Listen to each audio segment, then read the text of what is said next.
Flight crew ignores black woman until they learn she's an undercover aviation safety inspector. The bustling terminal hummed with impatient footsteps, suitcases rumbling along polished floors, and muffled announcements echoing overhead. Among the sea of travelers stood a poised, confident woman, quietly observing the flurry of activity around her. Her gaze swept across faces and uniforms as though she saw things no one else could. She didn't fit the stereotype of a person wielding power or authority, but she possessed both. The tension clung to her shoulders because this was no ordinary trip. If only the flight crew knew what she carried in her slim leather folder, they might have paid attention. Instead, she remained invisible until everything changed. Monique Carter stood in line at Gate B29, waiting to board Jetstream Air Flight 762, a Boeing 737 bound for Chicago O'Hare International Airport. She was dressed in a simple navy blue blazer, matching pants, and low-heeled black pumps. Her hair was pulled back in a neat chignon that looked practical, though she had styled it with a refined grace. She tapped her boarding pass lightly against her palm, looking around at the crowd of passengers' families, corralled by parents with anxious eyes, business travelers talking into phones and adjusting ties, and vacationers wearing bright shirts that hinted at excitement for new adventures. No one would suspect Monique was anything more than just another passenger on this crowded flight. The crispness of her attire might suggest she was traveling for business, but her demeanor was unassuming. She gave polite nods to those who bumped her or mumbled apologies as they maneuvered through the line.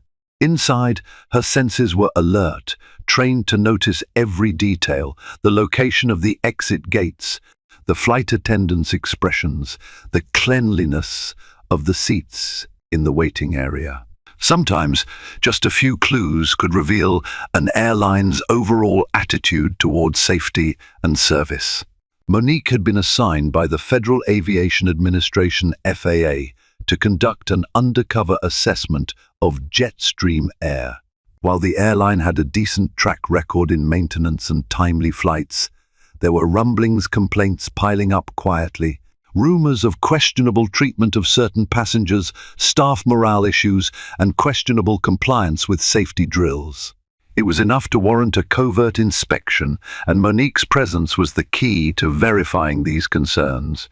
As she approached the boarding door, she felt the scrutiny of the flight attendants scanning tickets. She offered a calm smile and handed over her pass. The first flight attendant, a tall woman named Laura, forced a quick, perfunctory grin that never reached her eyes. Laura's eyes shifted away almost instantly, focusing on the next passenger behind Monique.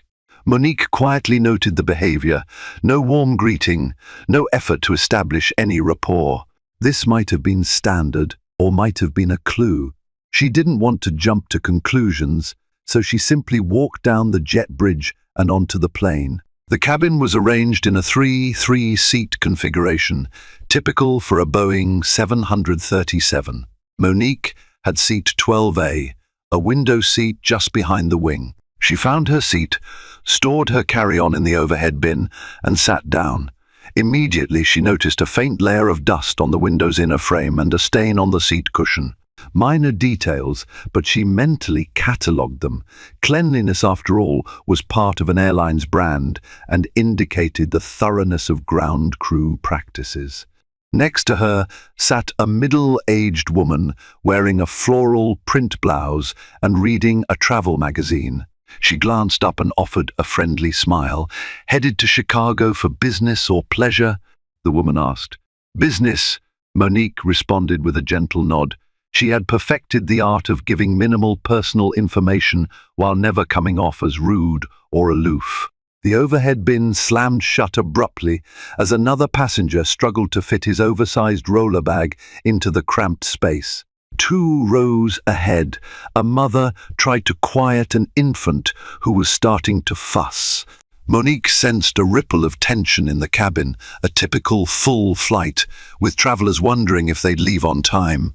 Looking down the aisle, she noticed the lead flight attendant, a tall, slender man with neatly combed hair and a polished demeanor. His name tag read Nigel. He was giving final instructions to a younger attendant who had worry lines etched on her brow.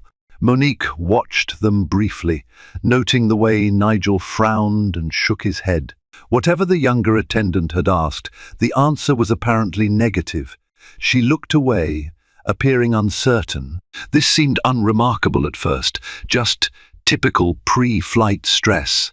But Monique felt a nagging sense that the tension ran deeper. She reminded herself to maintain objectivity. Her job was to observe and only take official action if passenger safety was compromised or there was evidence of regulatory violations. Once everyone was seated, Nigel took the intercom and welcomed passengers aboard, reciting the standard script about the flight time, cruising altitude, and weather conditions. Monique listened carefully, noting that his tone was polite but perfunctory. He seemed to rattle off the instructions with little warmth or genuine concern. As the plane pushed back from the gate, the cabin lights dimmed momentarily. The safety demonstration began. Laura demonstrated how to fasten the seatbelt, how to use the oxygen mask, and pointed out the exits. Monique couldn't help but notice that the demonstration was rushed. The flight attendant's gestures were incomplete. The words poured from her mouth in a drab, mechanical tone. If there were nervous flyers on board, it wouldn't have comforted them. Monique thought of the FAA guidelines that emphasized clear communication during safety briefings. The more she observed, the clearer it became that this crew might be coasting on routine rather than delivering safety information in a clear, attentive manner. As soon as the demonstration ended, Nigel moved down the aisle to check seatbelts. When he reached Monique's row, he glanced at her seatbelt without a word. For the woman next to Monique, he offered a brief, "all set there," but to Monique, not even a nod. It was subtle, but Monique felt it a wave of dismissal, as if her presence wasn't worth acknowledging. Inside, she steadied her emotions. She had encountered such moments before, though rarely so openly, especially while traveling. She forced herself to remain calm, reminding herself that she was on duty. Every detail mattered. The plane taxied onto the runway. The engines roared, and they began to lift off. As they climbed, Monique turned her attention to the wing flaps. She listened for the mechanical sounds and watched the angles. Everything seemed normal from that standpoint. However, that uneasy feeling lingered, a tone in the cabin that suggested the flight attendants were on edge, or perhaps their real personalities were overshadowed by their friction with certain passengers. Once the seatbelt sign switched off, the attendants began the beverage service. Laura pushed a cart down the aisle, offering water, soda, coffee, or tea. When she reached Monique's row, she served the middle seat passenger first, completely normal. Then she asked the window seat occupant, which was Monique, "Would you like something to drink?" Monique requested water. The attendant poured water into a plastic cup, placed it on her tray table, and quickly moved on to the next row. "No. Here you go. No, enjoy your flight." Not even a smile. She might have dismissed it as a flight attendant having a bad day, but the passenger behind her, the one who had just asked for water, received a friendly comment about how the Chicago weather is going to be lovely this weekend. Monique noticed how the flight attendant interacted with passengers who didn't look like her. The older woman in the aisle seat, who was white, received far more warmth and conversation. Another passenger behind them, who was white, got jokes about the turbulence. But every time Laura engaged with Monique, her words were clipped or absent. Monique let it go. She took a sip of water, mentally logging the difference in treatment. She had to gather a substantial record of observations. A single rude moment could be chalked up to an attendant having an off day. A pattern, however, meant something deeper was at play. Monique's mind wandered to the instructions she'd received back at the FAA's offices in Washington, D.C. While the FAA often sends inspectors openly, brandishing credentials, this flight was part of a more specialized program to root out patterns of subtle bias and poor adherence to safety protocols. Specifically, they were looking into how flight crews responded to passengers from diverse backgrounds. Monique, both African American and female, represented a demographic that had filed a number of recent complaints. Her performance metrics and experience made her an ideal candidate for this covert operation.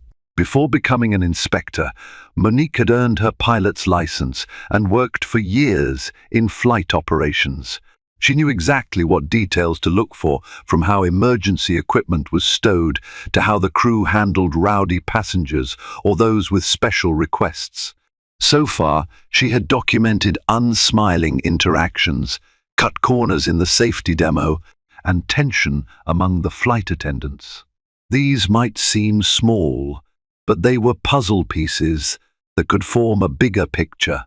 As the flight reached cruising altitude, turbulence struck. It started as a light rattle, but then the plane jolted more aggressively, causing overhead bins to rattle. Passengers gasped. The seatbelt sign blinked back on with a ding, and a firm voice came over the intercom. "Ladies and gentlemen, the captain has turned on the seatbelt sign. Please remain seated with your seatbelts fastened." Monique felt the plane's adjustments. The nose tilted slightly as the pilot tried to navigate a smoother altitude. She placed her hand on the seat in front to steady herself against the shaking. This level of turbulence was not uncommon, but the abruptness suggested perhaps the crew hadn't been adequately warned, or they failed to pass on warnings to the passengers. In the row ahead, a nervous flyer clutched the armrests. She pressed the call button, presumably needing reassurance. Nigel walked over, forced a tight smile, and told her to remain calm, but his explanation of the turbulence was vague and hurried. He moved on swiftly, ignoring the woman's pleading glance for a bit more comfort. Yet, for the man in the aisle seat next to her, who had a silver membership tag on his carry-on bag, Nigel lingered to chat amiably about frequent flyer points, city hotspots in Chicago, and a new lounge opening. The difference in his demeanor was stark. Monique's frustration built. It wasn't just about her, it was about how systematically certain passengers were treated with warmth, while others were practically brushed off. Clearly, the flight attendants favored those they deemed more important or more like them. Once the turbulence subsided, passengers scattered to use the restrooms. Monique felt a tug of empathy when she saw a young black mother with an infant heading to the lavatory. The flight attendant, Laura, intercepted the woman curtly, telling her to be quick because others might need to use the lavatory too. The mother looked flustered, juggling her diaper bag and the crying baby. Monique kept an eye on the situation. The mother tried to change the infant's diaper in that tiny lavatory space, only to discover the changing table was flimsy. She opened the door a crack and asked if there was another restroom with a better setup. Laura sighed loudly, rolling her eyes before snapping, "We only have these lavatories, ma'am." Her tone carried annoyance, not an ounce of empathy. The mother hurriedly finished changing her baby. As she emerged, Laura pursed her lips and said nothing more. By contrast, just 10 minutes earlier, an older man had spilled coffee on himself and asked for help. Laura had jumped into action, providing napkins and fussing over him apologetically, even though it was the passenger's own spill. Monique's anger simmered. If she intervened or confronted the behavior now, it might blow her cover. She had to maintain composure, keep documenting, and complete her mission. An hour into the flight, a different flight attendant named Jennifer took over beverage refills and trash collection. Jennifer was short, with curly brown hair and a bright, genuine smile. When she reached Monique's row, she politely asked, "Would you like some more water or a different beverage?" Monique asked for orange juice, and Jennifer promptly handed her a cup. "Everything all right so far?" Jennifer asked, more earnestly than anyone else had. Monique nodded. She gave Jennifer a small smile, feeling a spark of human warmth. She didn't reveal her role, of course, but she noted that Jennifer's approach was significantly different from Laura's and Nigel's. Jennifer then noticed the mother with the baby across the aisle. The infant was still fussy. Jennifer offered to warm a bottle, and it made the mother's eyes light up in gratitude. As Jennifer moved down the aisle, Monique felt a tinge of relief. At least one member of the cabin crew seemed to remember that compassion and empathy were part of the job. Mid-flight, while most passengers were dozing or watching in-flight entertainment, Monique decided to stretch her legs. She walked toward the back galley, passing rows of half-asleep travelers. The faint hum of the engines and the gentle sway of the cabin accompanied her. She found the rear galley empty except for the younger flight attendant she had noticed earlier, the one who looked uncertain when Nigel had given instructions. Her name tag read Sandra. She had a petite frame and looked up from rummaging in a cabinet. "Can I help you?" she asked, her voice subdued. "I just wanted to walk around a bit," Monique said. "Mind if I stand here for a moment?" Sandra gave an awkward smile. "Sure, but the seatbelt sign might come on if we hit turbulence again."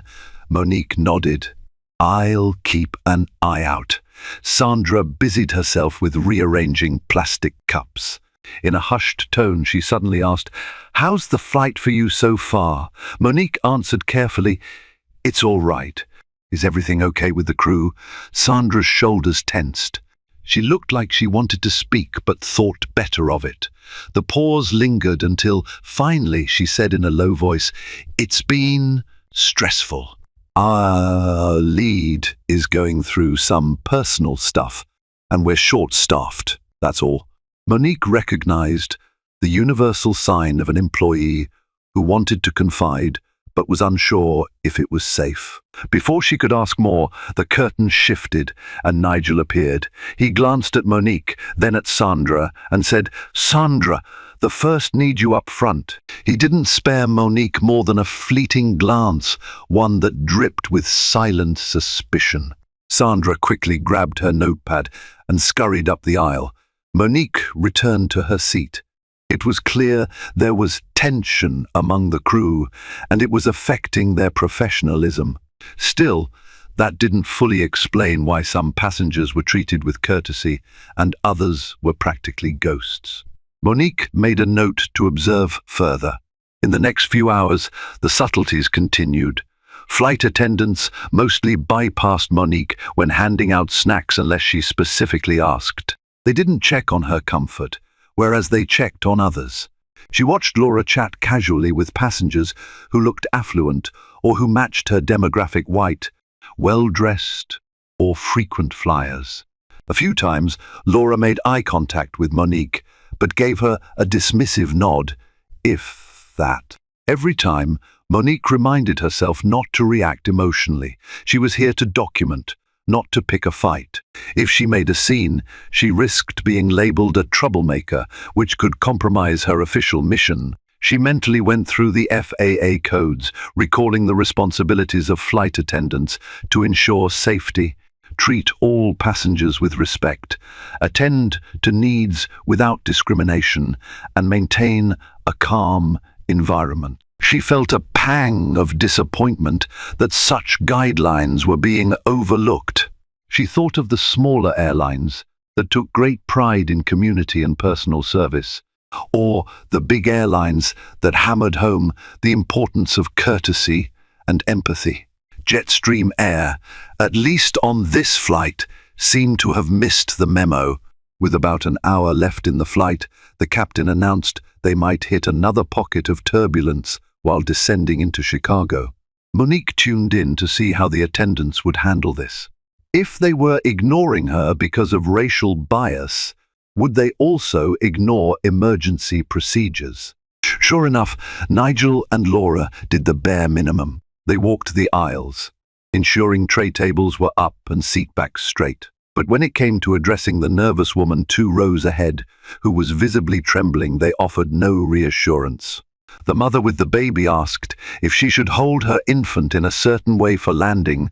Nigel just shrugged and said, "Just follow the instructions in the safety card." Meanwhile, a businessman in row 8 got a full explanation about how the seatbelt sign worked and what to expect during landing. Monique recorded each incident in her mind with meticulous care. She also paid close attention to the overhead compartments, ensuring none were about to pop open mid-descent. She noticed a slight hum in the ventilation system, perhaps a minor mechanical quirk, but nothing alarming. Still, the flight crew's attitude worried her more than any mechanical noise. She had the power, in her official capacity, to flag these issues in her final report, which could lead to investigations, possible fines, or mandatory retraining. But that would come later. For now, she had to endure. The plane touched down at Chicago O'Hare with a thud, the wheels hitting the runway harder than usual. Passengers jolted in their seats, breath catching in their throats. The overhead lights flickered momentarily. Monique felt the plane sway slightly before stabilizing. As they taxied to the gate, relief washed over the cabin in the form of collective exhales and the rustle of passengers getting their belongings ready. Nigel came on the intercom with the usual, "Welcome to Chicago. We hope you enjoyed your flight." But his voice lacked sincerity, sounding like a machine spitting out memorized lines.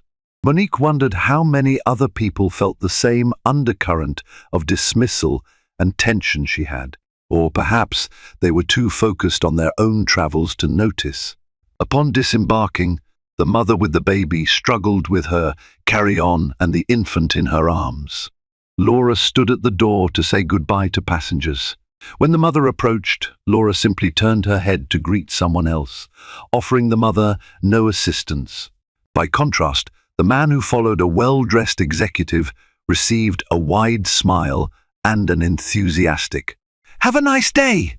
Monique walked past Nigel and Laura, offering a polite nod. Nigel said nothing in return. Laura gave a cursory "take care," but avoided eye contact. Monique was still incognito, so there was no reason for them to treat her with extra courtesy. But the basic standards of customer service were lacking. Once off the plane, Monique merged into the crowd heading toward baggage claim. The tension in her chest began to ease. She felt a mix of anger and resolve. Part of her wanted to confront the crew right away, to say, "You have no idea who I am or what authority I hold over your entire operation." But that wasn't her style or her assignment. She had to remain discreet. However, she would ensure that the final report reflected every instance of negligence and bias she had witnessed. That evening, Monique checked into a nearby Chicago hotel. She had arranged a meeting the next morning with her FAA contact to discuss her observations.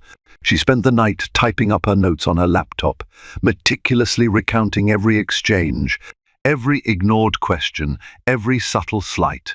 A soft knock on her door startled her just after she finished emailing a preliminary summary to her supervisor. It was unexpected. She didn't know anyone in Chicago personally, and she hadn't ordered room service. She looked through the peephole and saw a familiar face. Jennifer, the kind flight attendant. Shocked, she opened the door. Jennifer looked nervous, her expression laced with embarrassment.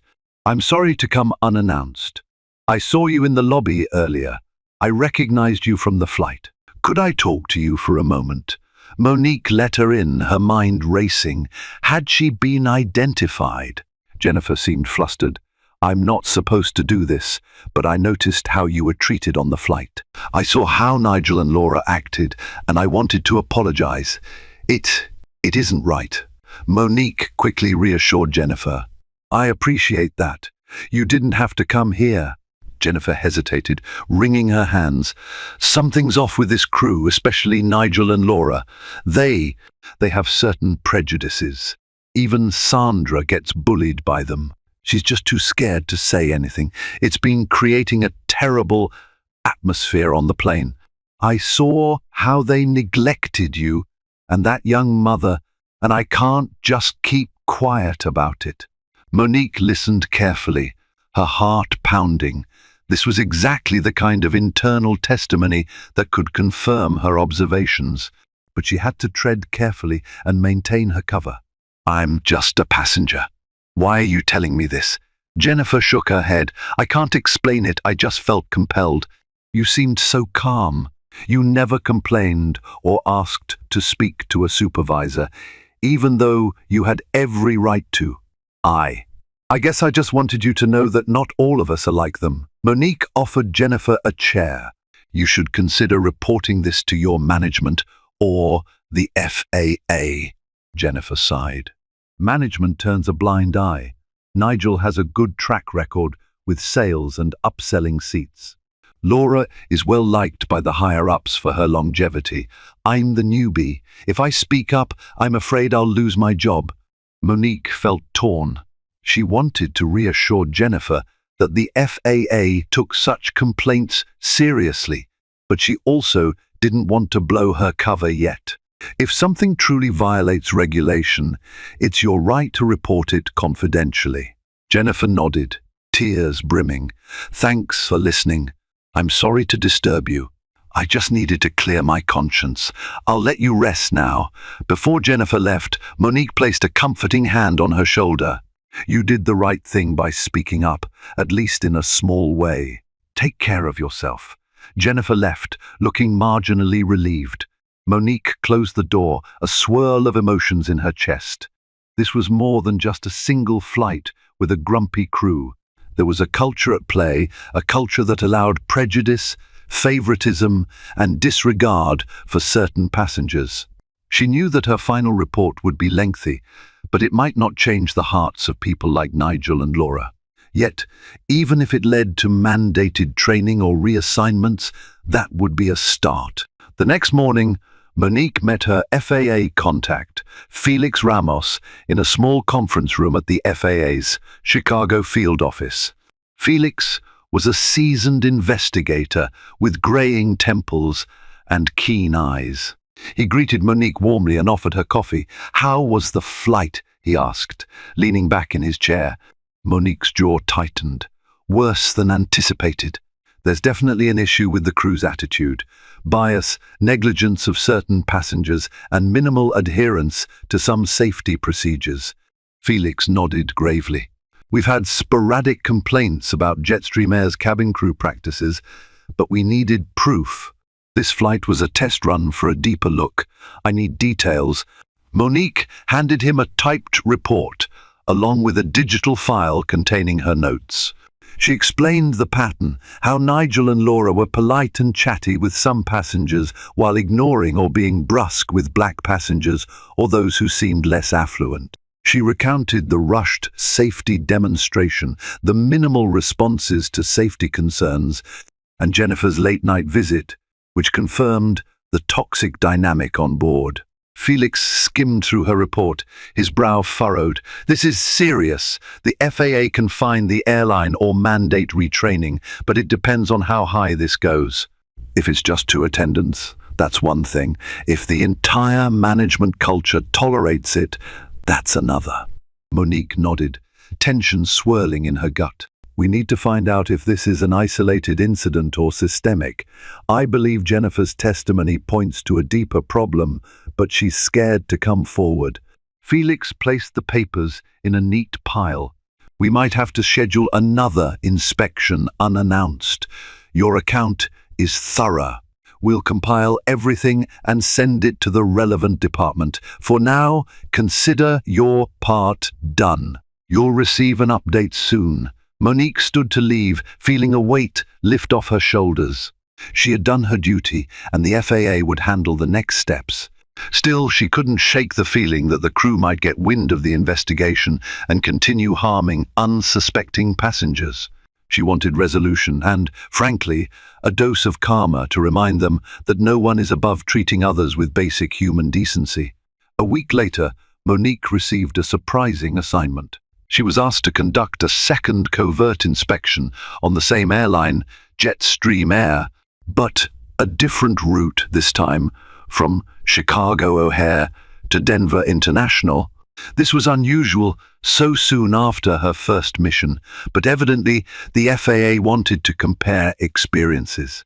When she arrived at the gate, her heart sank. The flight attendants staffing Flight 913 to Denver included the same lead, Nigel, and the same senior attendant, Laura. Jennifer wasn't there, nor was Sandra, but fate had placed Monique once again in the path of the very crew she had flagged for misconduct. Wearing different attire this time, a beige blouse and black slacks, Monique checked in. She wondered if Nigel or Laura would recognize her. After all, she was just another passenger, and they saw hundreds a day, but she was also a tall, poised black woman. They might remember her. As she approached the boarding door, Nigel was busy on a phone call. Laura glanced at Monique, squinted a bit as if trying to place her, but then gave a quick look at the next passenger. Monique let out a silent exhale. So far, so good she was still invisible. On board, the mood was eerily similar. Nigel gave the announcements in the same monotone voice. Laura read the safety briefing, again rushing through it without a shred of warmth. Monique found her seat, 8C this time, near the front of the economy cabin. She noticed a couple in the row across from her, whispering and glancing at the flight attendants. They were a mixed-race couple. One partner was black, the other was white, and they looked uneasy. Monique wondered if they had already sensed something off. Not long after takeoff, the flight attendants began their service.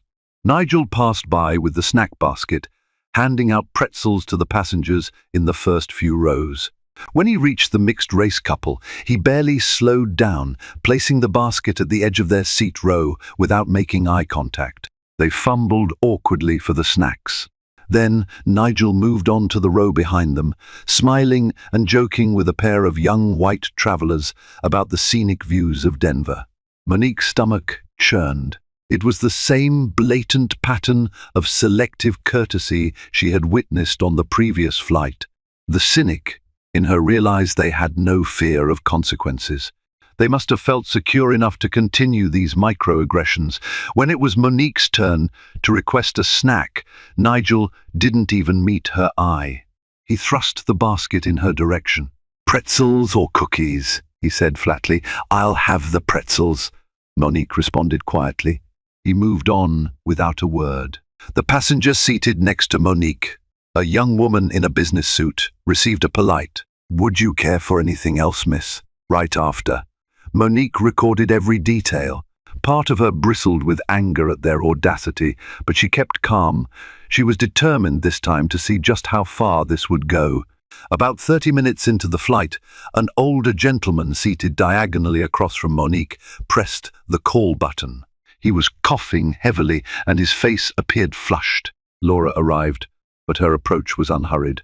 "Sir, is there something you need?" she asked in an almost impatient tone. He tried to speak, but was caught in a fit of coughing. Alarmed, Monique unbuckled her seatbelt, ready to assist if needed, but stayed put for the moment to see how the crew would respond. The man's wife, seated next to him, looked frightened. Laura sighed. "Sir, if you're not feeling well, perhaps you should see a doctor when we land." He gestured for water, but his throat was too constricted to speak clearly. Laura stood there, seemingly clueless, until the wife said, "He needs water now." With a dismissive nod, Laura trotted to the galley and returned with a small cup of water. "Here," she said curtly, handing it over. There was no sense of urgency, no empathy. She didn't even offer to call for medical assistance or check if there was a doctor on board. The wife had to ask if they had extra oxygen or if they could contact the captain for help. While the coughing eventually subsided and the man stabilized, Monique was appalled. Flight attendants are trained to handle medical situations with caution and compassion. Even if it wasn't a major emergency, the casual disregard showed how complacent or indifferent Laura had become. Just as Monique considered stepping in, The wife turned to her and whispered, "Can you believe how unhelpful she is?" Monique simply shook her head, noting it all. Halfway to Denver, Monique decided that enough was enough. The crew's attitude, especially Laura's, posed a risk to passenger well-being. She considered whether she should reveal her identity mid-flight. Typically, FAA policy is to remain undercover, but if a situation threatens passenger safety, an undercover inspector has the authority to intervene. Before she could act, Nigel's voice came on the intercom. "Folks, we'll be encountering some moderate turbulence in a few minutes. Please remain seated with your seatbelts fastened." The plane began to shake. The man who had been coughing earlier pressed the call button again. This time, Nigel came by. He rolled his eyes, scowling as if the passenger's need was an inconvenience. "Sir, what's wrong now?" Nigel asked flatly. The man croaked, "I need more water, please." "My throat, still not well." Nigel sighed. "You'll have to wait until the turbulence passes." "I can't be walking around if it gets choppy." Monique glanced out the window. The sky ahead looked clear. While the plane experienced a few bumps, it wasn't severe. Usually, flight attendants do try to minimize movement during turbulence, but refusing a simple request for water seemed unnecessarily harsh. At that moment, Monique's internal debate ended. The safety and comfort of passengers were at risk. She stood up, ignoring the seatbelt sign. She approached Nigel, her FAA badge discreetly tucked in her jacket pocket. "Excuse me," she said firmly. "I believe the passenger is in need of water, and the turbulence is mild enough to manage. Could you please get him some?" Nigel frowned. "Ma'am, you need to sit down. The seatbelt sign is on." Monique held his gaze. "Yes, but you are required to assist a passenger in distress." "Who do you think you are, telling me my job?" Nigel snapped, raising his voice, catching the attention of nearby passengers. Monique reached into her pocket and flashed her FAA credentials just enough for Nigel to see.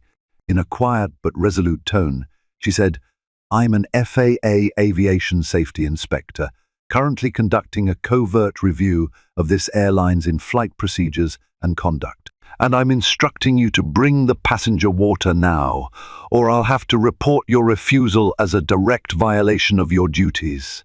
Nigel's face drained of color. He stood there, stunned. Laura, who had been making her way toward them, overheard and nearly dropped the beverage tray she was carrying.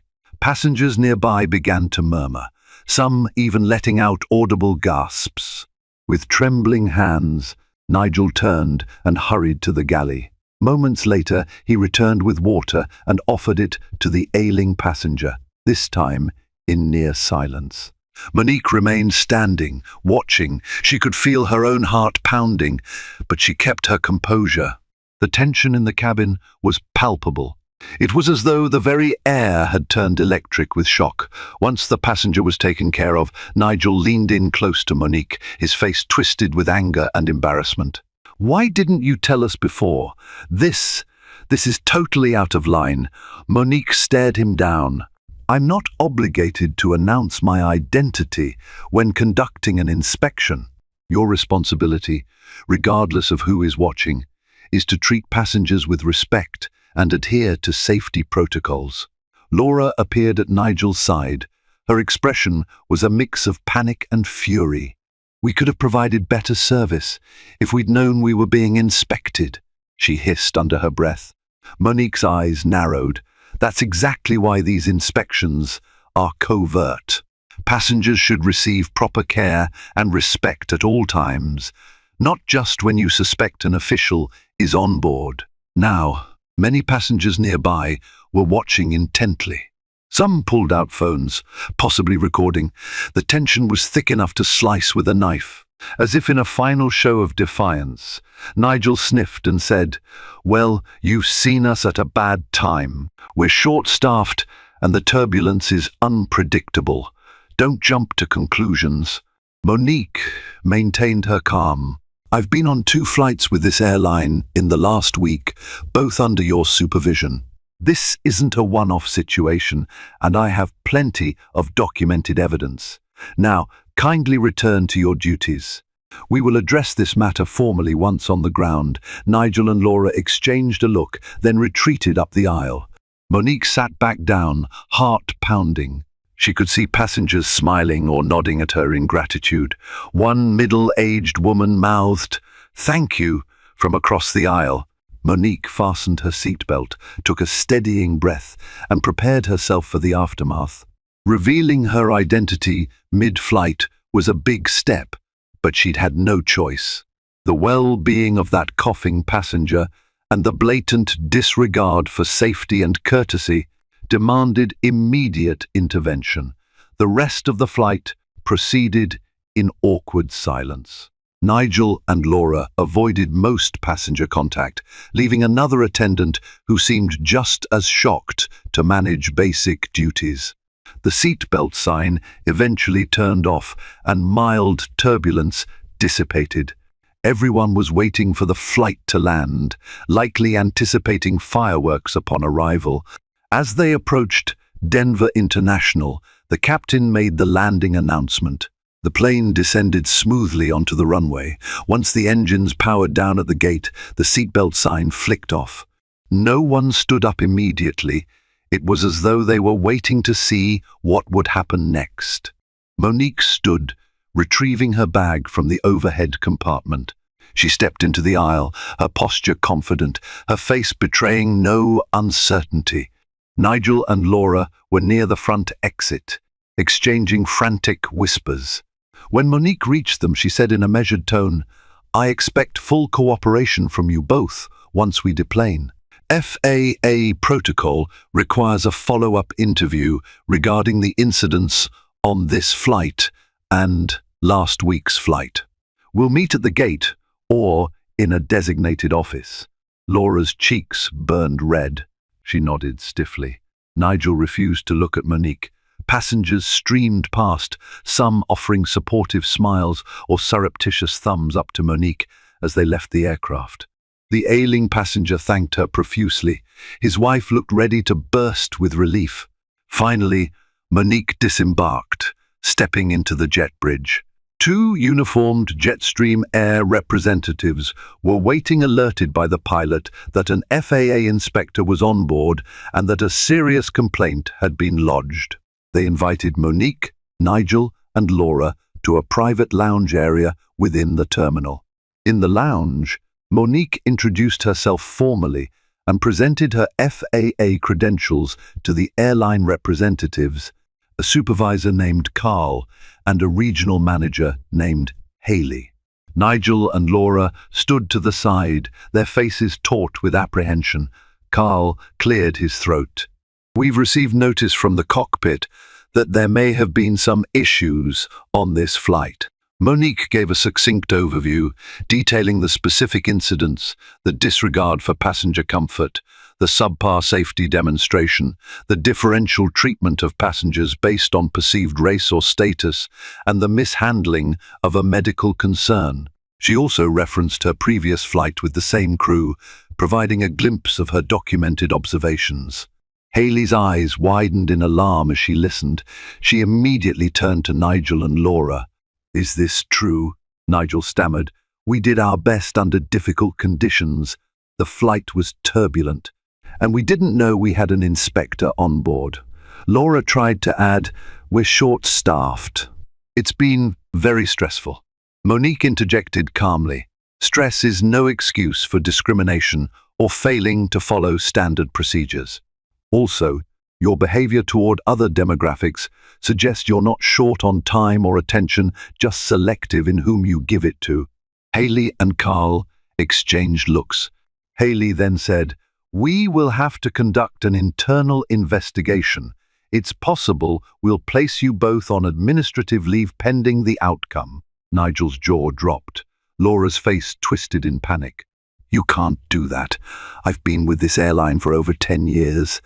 I'm a senior flight attendant." Carl spoke firmly. "We have protocols, Laura. And if these allegations prove true, that seniority won't protect you from disciplinary action." Monique watched, her heart a mix of stern resolve and empathy. She didn't rejoice in seeing their fear, but she believed in accountability. My official report will be sent to both the FAA and Jetstream Air's corporate office. Additional measures, including fines or mandatory retraining, may follow. Nigel glared, eyes flashing with resentment. He looked ready to protest, but found no words. Laura seemed more desperate, as though she recognized the seriousness of what was happening. With that, the meeting ended. Carl and Haley escorted Nigel and Laura away to a separate room for immediate questioning. Monique lingered, exhaling a long breath. She reflected on how quickly the facade had crumbled once they realized who she was. A week later, Monique received an update at the FAA office. Jetstream Air had officially placed Nigel and Laura on unpaid leave pending further investigation. There were also rumors that the airline's management considered dismissing them for cause, especially after reviewing passenger complaints from the 2 flights. Moreover, the FAA was issuing a warning to Jetstream Air, mandating that the entire cabin crew system-wide go through diversity training and a refresher on safety and emergency protocols. A fine was also being considered, contingent on the final review of Monique's reports and any additional passenger testimonies. Monique felt a sense of closure. She knew that while these measures might not instantly eradicate bias, they were a start. Real change would take consistent effort, but at least for now, the airline and the specific crew members were held accountable. Weeks turned into a month. Monique heard through the grapevine that Nigel had hired a lawyer trying to dispute the claims. But with multiple passenger statements and Monique's official testimony, he had little ground to stand on. Laura apparently tried to claim it was all a misunderstanding. The airline, however, had zero tolerance once confronted with documented evidence of discriminatory behavior and safety lapses. Jennifer, the kind flight attendant, reached out to Monique via email after the news broke internally. She thanked Monique, writing, "Things are changing on our flights. The atmosphere is different. Management is actually listening to us. Thank you for doing what I was too scared to do." Reading that email warmed Monique's heart. She responded with a brief note of encouragement, reminding Jennifer to keep standing up for what's right. 3 months later, Monique found herself traveling again, this time for personal reasons. She had a family reunion in Atlanta and booked a last minute flight on Jetstream Air. She was curious to see if any changes had truly taken root. When she boarded, she was greeted by a bright-eyed flight attendant who smiled genuinely. "Welcome aboard. May I help you find your seat?" Her name tag read Sandra, the same junior attendant who had once looked so timid. Now, she seemed more self-assured. Monique accepted the help, noticing how Sandra also went out of her way to assist an elderly woman struggling with her carry-on.